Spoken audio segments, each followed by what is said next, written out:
Welcome to Pro Wrestler's Handbook number 4. It's been a while since I've done one of these. I'm going to start doing them on the regular.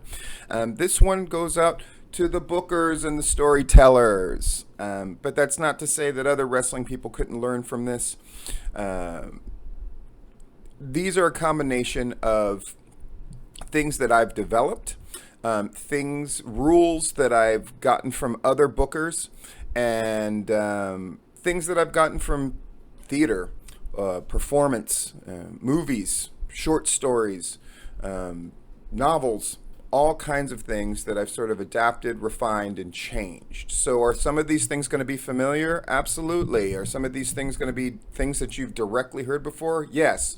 I don't give a fuck.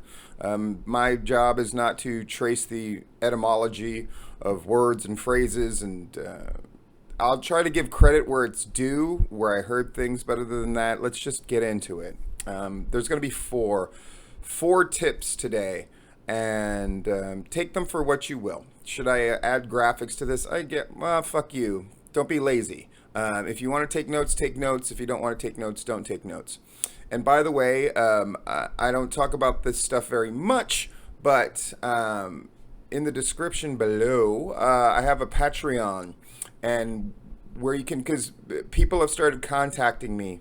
I'd really like for you to look at this match, or I'd really like for you to do this, or I'd really like for you to do that, or I have questions about this. Don't mind answering that stuff, except that I'm a pro. Yeah? I got paid to train people. I got paid to run shows. I got paid to do things.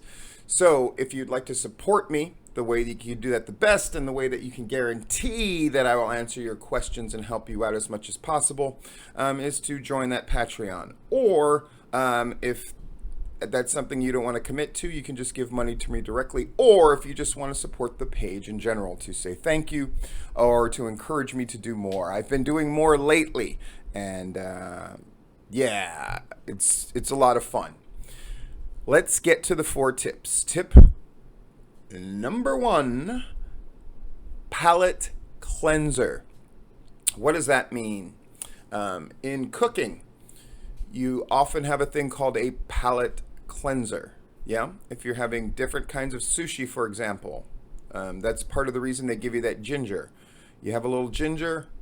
It sort of wipes the slate clean with that strong flavor, and now you're ready to really taste the next thing. I was always of the mind, in pro wrestling shows, you needed a palate cleanser. What form would that take? Usually a short match, a squash match, or something unexpected happening that only takes a little bit of time.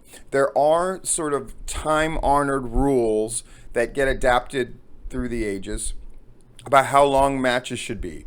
8 to 10, tag matches 12 to 15, that kind of thing. And do those rules apply? I suppose yes. But I was a big fan of, in the middle of nowhere, you would just have a short match.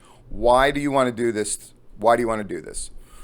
Because what you don't want is for people to be too settled in. What you don't want is for people to be too comfortable. And the easiest way to do that is, what you don't want is people mentally checking out, right? Okay, a match is starting between these two guys and they're going 50-50. Sound familiar? It's every fucking televised match nowadays, right? How big was, for example, Ben Askren getting knocked out with a knee to the head, 5 seconds done? It's huge. And I'll tell you what it will do for the future of UWC. Sell more tickets. Because it's a reminder that things are supposed to be unexpected and interesting. If people just settle in into the beginning of the match and they go like, okay, here's the part where we establish who people are, and then the babyface is gonna take heat throughout the middle, have a few hope spots, and then there's going to be, a double down, and then we're gonna go towards a finish. If every match is laid out that way, I mean, even hearing me speak about it. By the way, if you didn't know half the shit that I was saying, that's for a future episode of Pro Wrestler's Handbook, and your trainers should have already told you that shit. But that's neither here nor there. But imagine having a match In the middle, especially a second or third match. I mean, what's more fucking trying than the second or third match, right? Opening match, you grab them, you set the tempo. Awesome. Second or third match are usually the matches that you're sort of burying on the card. But imagine all of a sudden that third match, somebody comes out with a big entrance, yeah, and then it gets crushed right away. What have you done? Not only have you told the crowd, like, holy shit, expect the unexpected, not only have you snapped them out of the doldrums when they were just settling in so they could get through your whole card, now all of a sudden you've woken them up and you've instantly put somebody over huge. Sounds like a lot more than the usual third match gets done, doesn't it? Palate cleanser. Lesson number 1. Lesson number 2 is a kind of a math thing. I am half Japanese after all. Hashtag racism. My basic philosophy is 1 intermission. And you should take an intermission. You can use the intermission in a variety of different ways, right? I didn't do bullshit like fucking raffles and all that shit, but I understand places have to make money. You got to get your hustle on, especially in Georgia, small town Georgia. I don't hate you for it. 1 intermission. I am thrilled that for the most part, the major shows in Georgia, for example, have gotten rid of the 2 intermission thing. Fuck 2 intermissions. Let me do that again. Fuck 2 intermissions. Fuck you, fuck you, fuck you. 1 intermission. Yeah. Plays, operas, 1 intermission.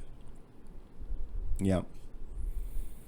Bridging a coda between Act 1, Act 2, and Act 3. With that in mind, if you have 1 intermission, roughly 2/3 of your card should take place before the intermission, 1/3 after. Why? When people come back for the intermission, that's a bit of a recharge, but you want them up and active and energetic as possible, ready for your main event, to give it to that main event. That's one reason. Another reason, in theory, this roller coaster ride that you're supposed to be taking people on through booking and storytelling, right, should happen in 3 acts, right? Movies happen in 3 acts.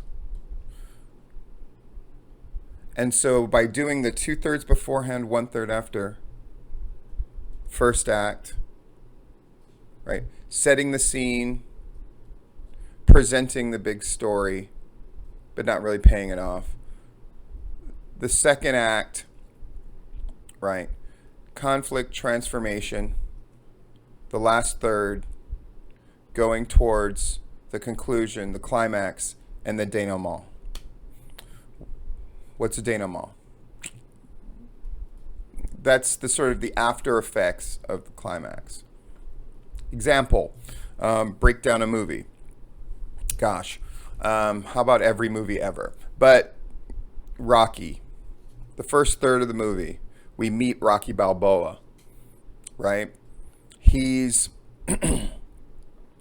he's a down on his luck leg breaker. We establish things, right? We establish that he's a boxer and one with potential because he beats Spider in that first fight. Though he's kind of beat up for it, people don't think very much of him. He's barely hanging on as a leg breaker. He makes a little money on the side, but he's just generally a bum. We also establish in that first act that he has a thing for Adrian. And there's a little attraction there, but she keeps him at arm's length. The middle third, or the second act, Apollo Creed stumbles upon him, his name in a book. Italian Stallion. I like that name. Blah, blah, blah. This country was founded by what? An Italian. Blah, blah, blah. So now he's got his shot. And Mickey, who in the first act hates Rocky, calls him a bum. You could have been something, but instead you wasted it being a leg breaker. Now in the second act, Rocky's got this shot, right? He starts going through transformations at his job as a leg breaker. He doesn't want to hurt that one guy. He doesn't really want to do this anymore. Mickey begs him for the opportunity, right? He starts establishing a relationship with Adrian, and Paulie sort of arranges them to be together. But we get to see how her life isn't very good, and how his life isn't very good, but together maybe they'll be okay, right? That we get close to the end of that second act, and then he feels like maybe he's in over his head. But then he establishes the main thing that's going to lead us to the third act, which is, I know I'm not going to win. I just want to last to the end with the champ. That's his personal thing to do. But we understand that there are things woven into this notion of him lasting to the end of the fight. That it's also about him making good. It's about him doing right by Adrian, and does she love him as much as he loves her? Are they just clinging on to each other because of the pain and emptiness of their own lives, or is there a genuine connection there? Is his relationship with Mickey just based on mutual self-interest, or are they forming a bond? And then the third act is the fight, right? All the great scenes. Cut my eye, Mick. We establish that Rocky is going to pay any price to get to his goal. We've established that Mickey loves Rocky in a real way. Stay down, kid, stay down. For Mickey, even though he wants the world title, or he wants to be attached to the world title, he finds out that he has humanity left after all of the stories that Mickey has told about his cheek getting punctured by the guy with the nail in it, like all these things that have dehumanized Mickey over the years. He gets his humanity back. Some of you are hearing this and going like, holy shit, I never thought all of that was going into it. Yeah, that's why it's a great fucking movie, by the way. And then Adrian, by Rocky crying out for Adrian in the middle of the greatest triumph of his life, he's reaching for her, and she finds a way to fight to him. And Paulie, by the way, in a nice little thing, Paulie, who's almost an irredeemable character, he's abusive, he's drunk, he's just garbage, but he finds a way to lift the ropes for her so she can slip into the ring so Rocky and her can be together. It's beautiful, right? Why am I going on and on about that? When's the last time, bookers, that you were laying out a card where your ambition was art? Where your ambition was tying in so many things like that. Now it's harder, right? You're dealing with a larger cast, if you will, and you're telling multiple people's stories. But are you? Are you? We'll talk about that in another part of this. So 2/3 before intermission, 1/3 after. Your crowd will thank you for it, and you mentally will thank you for it. In PCW, at the Academy Theater shows, which were my template, right? I would generally do 6 matches. And people are saying, that's crazy. It's like, no, it was nice, neat, and tidy. And it forced me to be creative as a booker, right? Not just do matches where it's like 6 people are thrown together for no fucking reason. I avoided that stuff like the plague. Now, that's not to say that I didn't have other segments. I would often have promo segments, or if you wanted to deride them, skits, but things that moved things along without being a match, right? Keep in mind that 6, 4 matches before intermission, 2 afterwards. Sometimes I would have 5 in the beginning, but then one of them would be a palate cleanser. Do you see another reason the palate cleanser can be very effective? It's a way for you to technically get in another match, but not interrupt the flow of the card, except in the best of ways. All right. Palate cleanser, 2/3 before, 1/3 after, or if you like, 2 acts, intermission, 1 act. You've heard the rule before, as have I many times before. In J.J. Dillon's book, he talks about it prominently, but no 2 tag matches need to be next to each other. But here's the thing. Anytime you're going into an intellectual or academic pursuit, you have to ask fundamental question that we ask that as little kids that's so annoying. But the reason it's so annoying is because it's a question that forces explanation and true understanding, which is the question of why. Why are you not supposed to have two tag matches next to each other?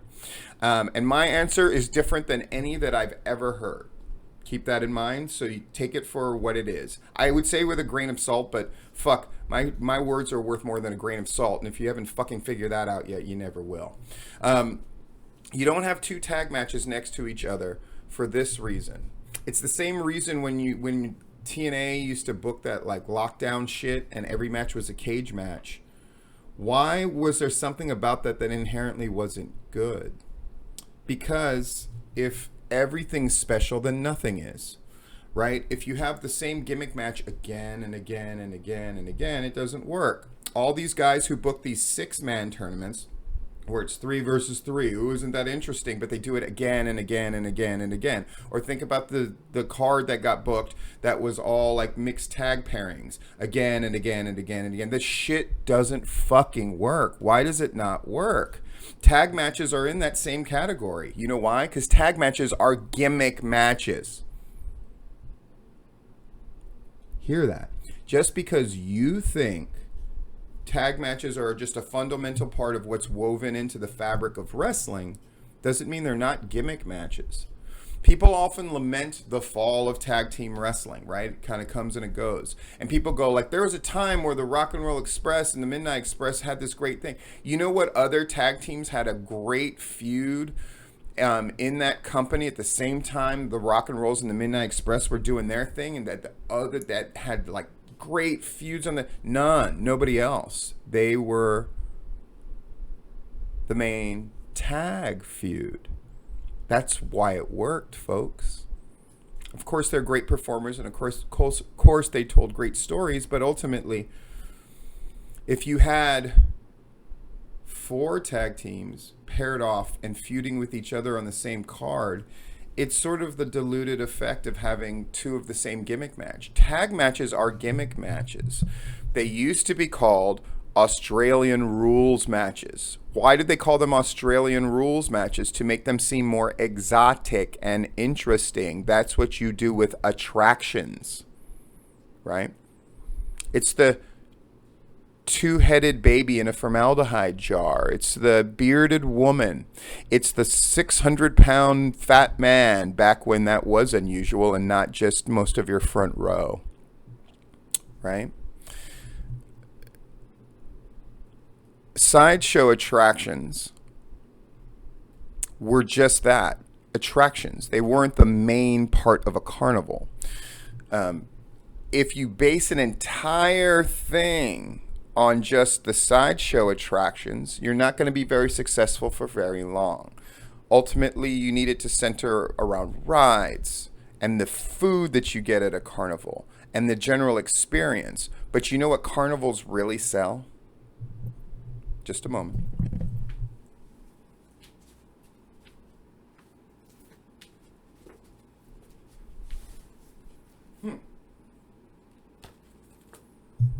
This book is called Geek Love by Catherine Dunn, and it's my favorite novel. Do you know what carnivals really sell? Hope. Hope based on fear. I'm going to play this game of chance, and there's a good chance that I'm going to waste my money and be embarrassed, but I hope maybe I'll win the prize in front of other people and conquer. I'm afraid of this thing that I'm watching of these trapeze artists, but I hope that they end up okay and I vicariously get a thrill. I'm afraid of that ride, but the reality is the ride is probably safe. And then I'll get off of the ride and I'll get all the experience of getting close to death without actually risking death. Hope. Fear. Yeah? That's all part of it. But it can't just be the sideshow attraction. That's just a thing that you dip into and then you go through that range of emotions and then you move out of it. Tag matches have the same story again and again and again. That's another reason that you can't have two of them right next to each other, because tag matches are going to tell the same story. Now, you may argue, no, that just means you're not being creative enough and you can't come up with different stories. Sorry. Almost all the tag matches that are so great, like those great ones that happened in NXT with the Revival, etc., etc., etc., boil down to they're just taking the tag match story and tweaking it. But ultimately, because tag matches are an attraction, they're a gimmick, right? This notion of, and I mean, we use it in the popular vernacular.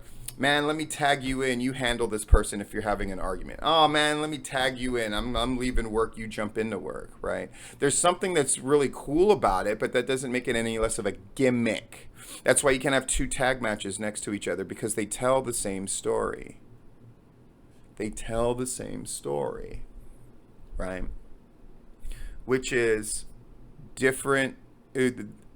You get in different elements in every tag match, right? It's usually the heels that double team a babyface, beat them down. There's something inherently wrong with that, right? It's this idea of 2 versus 1, right?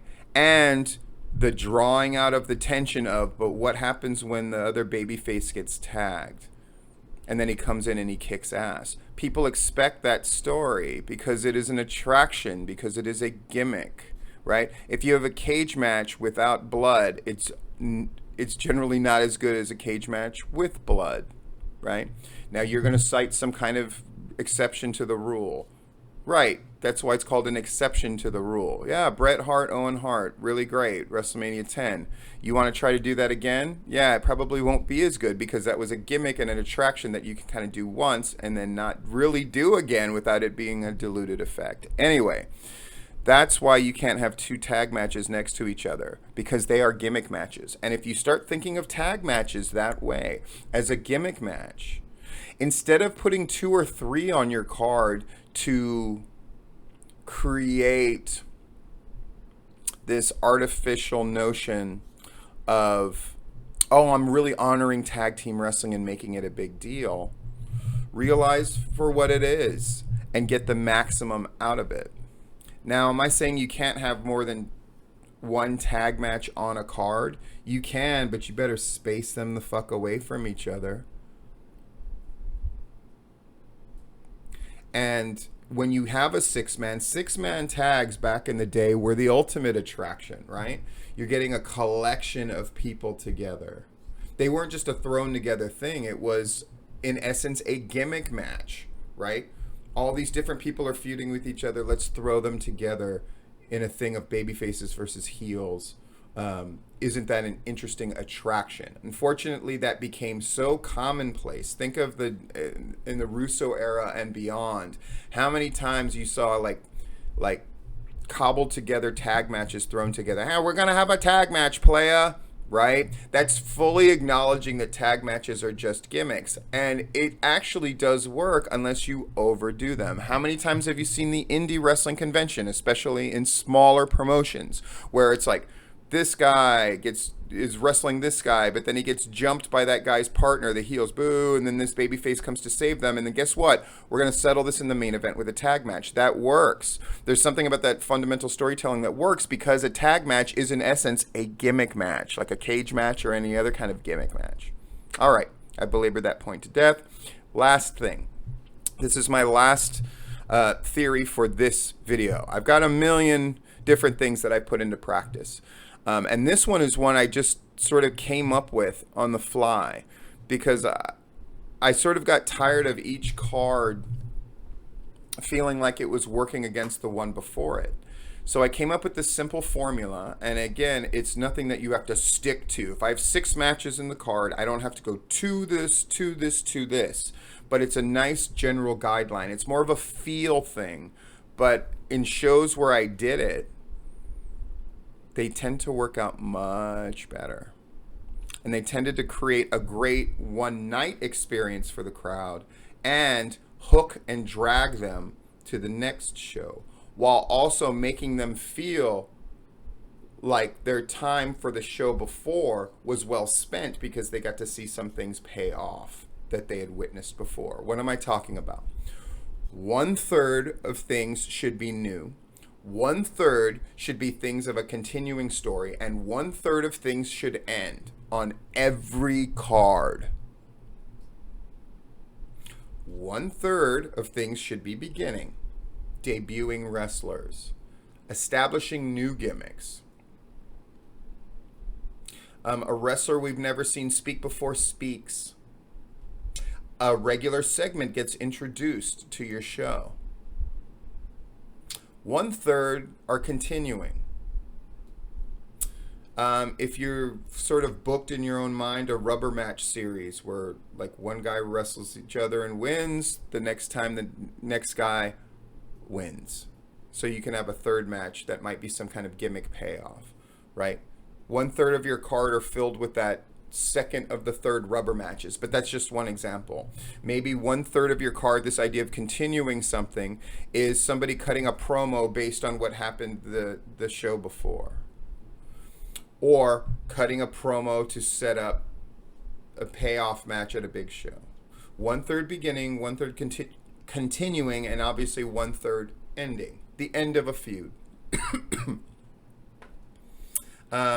The end of somebody's jobber run. In PCW, I did something pretty old school. I had a bunch of jobber conventions set up, enhancement talent, if you will. But to protect the wrestlers, so I wouldn't have to continually throw the same wrestlers under the bus, all the wrestlers were expected to have masked gimmicks on the ready that we called the war horses. And you'd be war horse number, and you'd pick a number, and then you'd come out and you'd lose, and you were expected to develop a persona for that warhorse. But when the crowd knew, whenever they heard that warhorse music, warhorse is coming out to get his ass kicked. And it was okay. Not only did it serve as a palate cleanser for the show, it also let us debut wrestlers and debut them in a big way, where they get to show off and we get to see a little bit about them without sacrificing another wrestler and throwing them and grinding them under the machine, because the war horses really didn't matter. And neither did Campus Strike Force, who were like the 5 guys that were like the Power Rangers, which the wrestlers were also expected to play at one point or another. And guess what? A lot of them really enjoyed it because it was very freeing. You know, point is, there's ways to do 1/3 beginning, 1/3 continuing, 1/3 ending on every single card. Now, on larger cards, are there exceptions to the rule? Maybe you do 2/3 ending, right? And 1/6 beginning and 1/6 ending. But think about major cards, especially nowadays. Do they begin things at major cards? Yes, because you have your biggest audience. That's a great time to debut somebody or have somebody come out of nowhere and show up, right? It's a good time sometimes to continue something.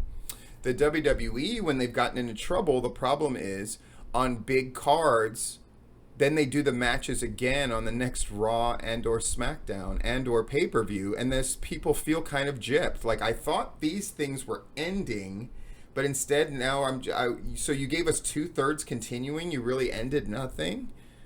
That makes me feel like watching in the long term doesn't really pay off, or me investing emotionally in this thing that's going to end. So I've put all my emotional chips on the table on the outcome, and now you're telling me, no, mulligan, it wasn't really over, it's going to continue. There's an art to all of this, right? So I'm going to quickly go over the 4 things, and then I'm going to end this, and we're going to have more tips later on. Pro Wrestler's Handbook number 4. Palate cleanser. Give us a variety in times that the matches take place, including matches that are over in an eye blink.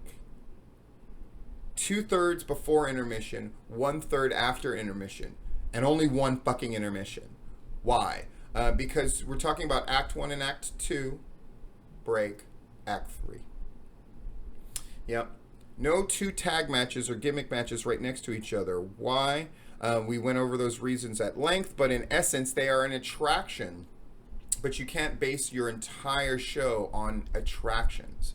And tag matches are gimmick matches, and you'll find that if you treat them as such, it doesn't degrade them. It actually makes them more special and will encourage more out of your tag teams, right? Tag matches generally, as a rule, should get more time than a regular match because they are attractions and gimmicks.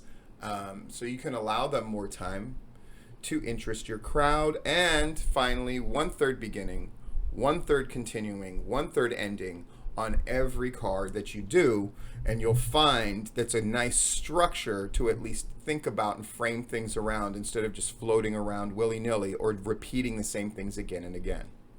This has been the Pro Wrestler's Handbook, number 4, for the bookers.